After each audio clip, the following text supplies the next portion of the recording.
पीले दांत वाली बहू। रंजना कभी ब्रश नहीं करती थी। उसे कितनी बार उसके माँ बाप ने डांटा, लेकिन उसका कोई असर उस पर होता ही नहीं था, जिस कारण से उसके दांत पीले पीले हो जाते हैं। शादी के बाद अरे बहू, वैसे तो तुझ में कोई कमी नहीं है, पर तेरे दांत इतने पीले कैसे हैं बेटा? कैसे मतलब? कोई सर्जरी थोड़ी ना कराइए। वो तो क्या नाम, मैं ब्रश नहीं करती थी तो पीले हो गए। अब क्या करूं? आप कहें तो लाल करवा लूं या फिर काले? यार ये क्या है, क्यों माँ से लड़ रही हो? लड़ रही हूँ? अरे मैं लड़ रही हूँ या ये बोल रही है कि दांत पीले हैं, पीले। अरे तपस्या थोड़ी ना की है इन्हें पीले करने के लिए। बकायदा ब्रश नहीं किया है 20 साल तक, तब जाकर। छी, कैसी बात कर रही हो? ये उस वक्त तो पीले नहीं थे जब हम लोग तुम्हें देखने आए थे। अरे तब साफ करवा लिया होगा डेंटिस्ट के पास जाकर। अब देखो कैसे पीले पीले लग रहे हैं। रंजना सास की तरफ गुस्से से देखती है। फिर शुरू हो गई पीले पीले पीले। अरे पीले तो तब भी थे जब मेरे हाथ का रसगुल्ला उड़ा उड़ा कर खा रही थी और बोल रही थी, लड़की नहीं गुणों का खजाना दे रहे भाई साहब आप। खैर, अब वो लोग करते भी तो क्या करते, पीले दांत वाली बहू पल्ले पड़ी थी तो झेलना तो था ही।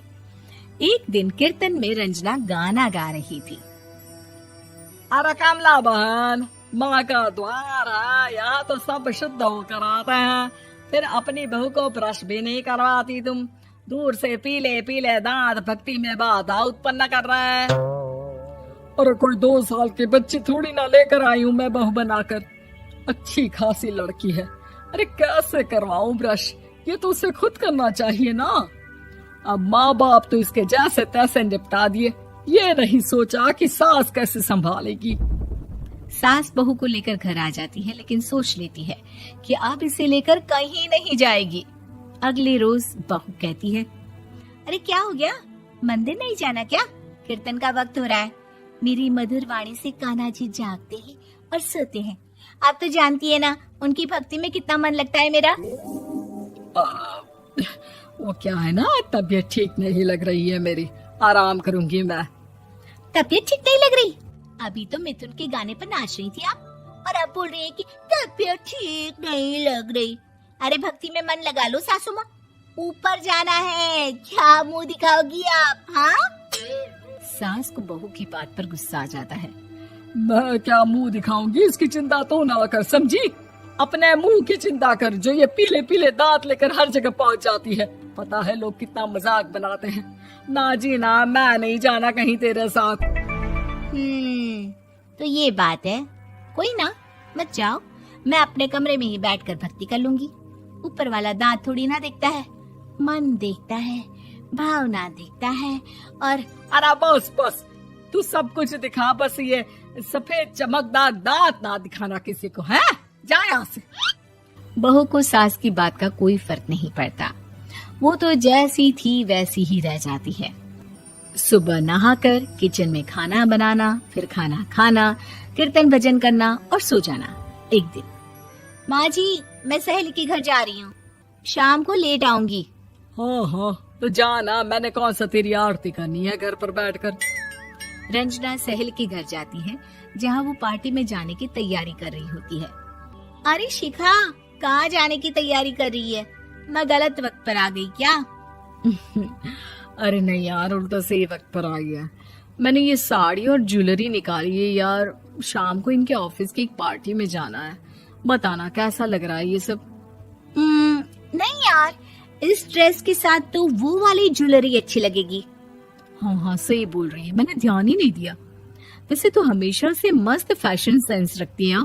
तो बड़ा जाती होगी ना पति के साथ पार्टी में।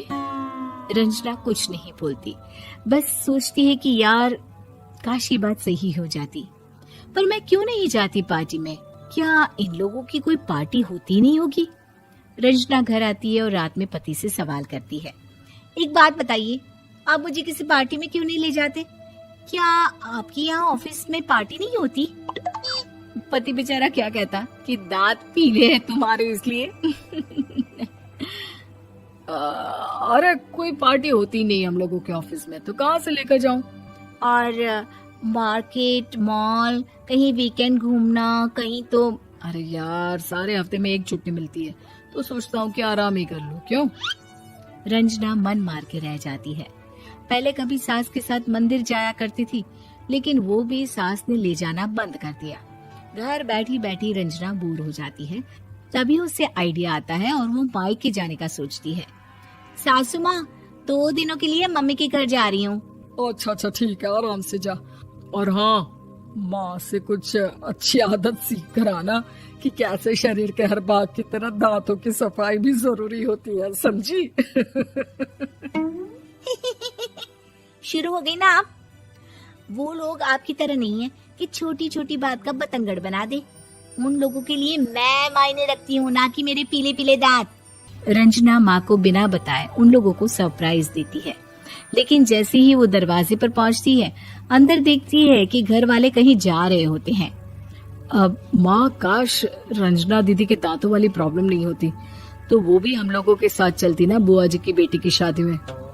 हाँ बेटा, लेकिन अब उसे कौन समझाए कि उसको उसके पीले दांत नहीं दिखते, लेकिन उसके आसपास के लोगों को कितना एम्बैरेसिंग फील कराते हैं।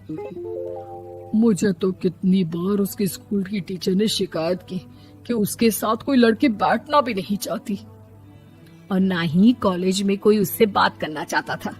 लेकिन पता नहीं क्यों उसे ये बात समझ में ही नहीं आती। कोई कमी नहीं है उस लड़की में, बस यही कि दांत पीले हैं।